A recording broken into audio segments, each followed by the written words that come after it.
Hi, it's Mike Baird from Kellum & Kellum, talking to you about buying a property from an estate. In Massachusetts, the person dealing with the affairs of an estate is called a personal representative, or a PR. They used to be called an executor or an executrix. When someone dies without a will, intestate, then the court names an administrator. You want to make sure that this person is set up and in place, approved by the court when you're making your offer. The next thing you want to think about is getting a license to sell. In Massachusetts, you need a license to sell in order to sell property from an estate, unless the will says otherwise. This is called a power to sell. So if there's a power to sell in a will, then you don't need a license to sell. The next thing is a bond. The estate is required to post a bond unless the will says otherwise.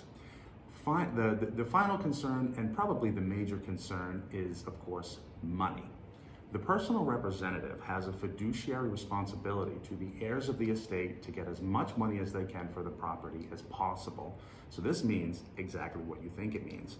If you get an offer if it's even $1,000 higher than what you have in place in your purchase and sale agreement, your deal can fall apart, even if you have a purchase and sale agreement in place. So there's a couple of things that you have to do to make sure that that doesn't happen, or to protect your buyer as much as you can. Make sure the house is appropriately marked up in MLS and no longer marketed. They can entertain offers, but they can't solicit them.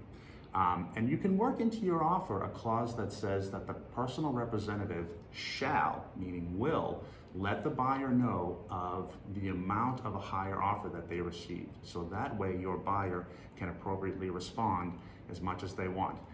In reality, I've been practicing now for about 14 years, and this has only come up once, but once is enough.